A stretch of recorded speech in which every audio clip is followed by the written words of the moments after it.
नमस्कार. मराठी रिव्ह्यूजमध्ये तुमचं खूप खूप स्वागत. अ, ह्यापूर्वी काही अपरिहार्य कारणामुळे आणि काही कौटुंबिक अडचणींमुळे, पर्सनल गोष्टींमुळे मी रिव्ह्यू करू शकले नाही. त्याबद्दल आधीच मी क्षमा मागते. तर आज आपण रिव्ह्यू करणार आहोत वश लेवल 2 या गुजराती सिनेमाचा. ह्या सिनेमाचं हिंदी डब व्हर्जन मी पाहिलेलं आहे. आता त्याचा मी रिव्ह्यू तुमच्यासमोर सादर करते. तर वशची जी फर्स्ट पार्ट होता तो गुजरातीमध्ये होता आणि त्याचं हिंदीमध्ये शैतान म्हणून जी अजय देवगण यांचा पिक्चर आला होता तो रिमेक होता.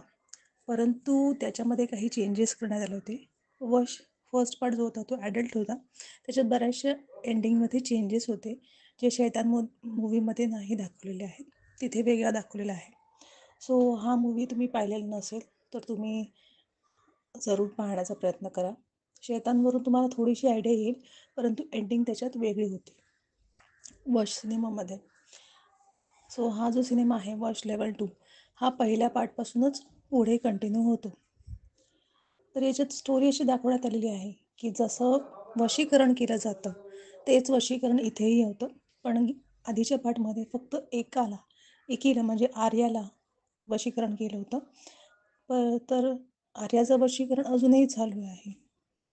12 वर्ष ती वशीकरणमध्येच अजूनही अडकलेली आहे आणि तिचे वडील अथर्व हे तिची फक्त काळजी घेत आहेत. ती व्हीलचेअरवर बसलेली आपल्याला दाखवलेली आहे. पण स्टोरी याच्यात चेंज अशी आहे की इथे वशीकरण झालेलं आहे, पण पूर्ण शाळेतल्या मुलींचं झालेलं आहे. जिथे मुलींची शाळा आहे आणि तिथे त्यांना खाण्यात अ, जे पदार्थ मिळतात ते खाऊन त्या सगळ्या मुली एकत्र त्यांच्यावर वशीकरण केलं जातं आणि ते वशीकरण करून त्यांचं काय कार्य आहे साधून घ्यायचं ते साध्य होतं का? या सिनेमामध्ये आर्याला पुढे काय होतं? आर्याचे वडील अथर्व यांचं काय होतं? आणि वशीकरण कोणी केलंय आणि कोणासाठी केलेलं आहे? हे जाणून घेण्यासाठी तुम्हाला हा सिनेमा पाहावा लागेल. ही होती या सिनेमाची थोडक्यात स्टोरी. तर आता समजून घेऊया सिनेमाच्या चांगल्या गोष्टी. तर हा सिनेमा हॉरर थ्रिलर सायकोलॉजिकल टाईपमध्ये येतो. ह्या सिनेमाचा जो बाज आहे तो पूर्णपणे सिरियस आहे. याच्यात कॉमेडी कुठेच तुम्हाला दिसणार नाही आहे. तर सिनेमा अगदी स्टार्ट टू एंड त्याच्या एका टिपिकल मोडमध्येच राहतो. सिनेमाचं जे म्युझिक आहे ते अक्षरशः अंगावर काटे आणणार आहे. मग ते सिनेमाचं म्युझिक ऐकूनच तुम्ही घाबरून जाल फर्स्ट ऑफ ऑल. नंतर मग त्याच्यात त्या मुलींचं जे कृत्य दाखवलेलं आहे ते बघून आपल्याला अजून भीती वाटते. मी स्वतः एका मुलीची आई आहे. तर त्याच्यामुळे मला अजून जास्त भीती वाटायला लागली की अरे असं खायला घालून कोणीही कोणाला वश करू शकतं आणि वश करून त्यांच्याकडून काहीही कार्य करून घेतलं जाऊ शकतं.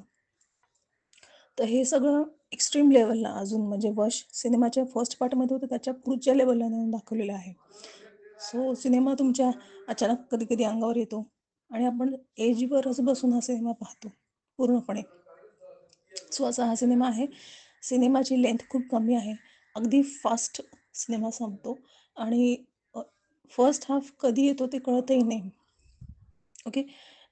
आणि सगळ्यांनी खूप चांगलं काम केलेलं आहे. आपण त्या सिनेमामध्ये इन्व्हॉल्व होतो की आता हे सगळे याच्यातून कसं बाहेर पडणार हेच आपल्या डोक्यात चालू राहतं सिनेमा पाहत असताना. सो इतके आपण ह्याच्यात इन्व्हॉल्व होतो. तर समजून घ्या ह्या सगळ्या पॉझिटिव्ह गोष्टी आहेत. एंडिंग जी आहे ती बऱ्याच लोकांना नाही पटली आहे किंवा एवढीशी खूप अशी चांगली नाही वाटली. पण मला ती ओके वाटली. म्हणजे मला ते असं काही खूप खटकण्यासारखं नाही वाटलं. हां, ते थोडंसं अजून करता आलं असतं त्याच्यामध्ये थोडंसं. करता येऊ शकलं असतं. परंतु ही एंडिंगसुद्धा मला पटलेली आहे आणि मला रुचलेली आहे. ह्यात जो कोणी विलन हा दाखवलेला आहे त्याच्यावरती जे एंडिंगला होतं ते बघून मला पटलं की ह्या बाबतीत या माणसाच्या बाबतीत हे असंच व्हायला हवं. No spoilers. तर ही होती वॉच लेवल 2ची माझा पर्सनल रिव्ह्यू जे मला वाटलं. अ, याच्यामध्ये जी मेन ॲक्ट्रेस जी वॉच लेवल 2मध्ये होती ती वॉच लेवल 1मध्ये होती तीच वॉच लेवल 2मध्ये पण फक्त 2-3 सीनसाठी आहे. तिने अप्रतिम ॲक्टिंग केलेली आहे. तिला फार कमी सीन मिळालेत परंतु तिने खूप छान ॲक्टिंग केलेली आहे आणि तुम्हाला सिनेमात बांधून ठेवतो म्हणजे तुमचा वेळ कधी जातो ते समजतही नाही. सो खूप छान सिनेमा आहे. तुम्ही नक्कीच एन्जॉय करू शकता. फक्त 12 वर्षाच्या खालच्या मुलांना घेऊन जाऊ नका, बरोबर. 12-13 वर्षाच्या पुढची जी मुलं आहेत त्यांना घेऊन जा. कारण थोडंसं ब्रुटल आहे स्टार्टिंगला सिनेमा. सो त्यामुळे तुम्हाला थोडंसं हार्ड हिटिंग वाटू शकतं.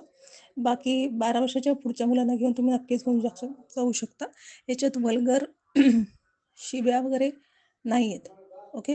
सो तसा हा सिनेमा तुम्ही पाहू शकता. एक वेगळा अनुभव या सिनेमातून तुम्हाला नक्कीच मिळेल. तर ह्या सिनेमाला मी देईन 5 पैकी 3.5 स्टार. तुम्ही नक्कीच ह्याचा आनंद घेऊ शकता थिएटरमध्ये जाऊन. ओके. Thank so much. तुम्हाला कसा वाटला हा सिनेमा? जर तुम्ही पाहिला असेल तर नक्कीच तुमचे कमेंट कळवा. Thank so much.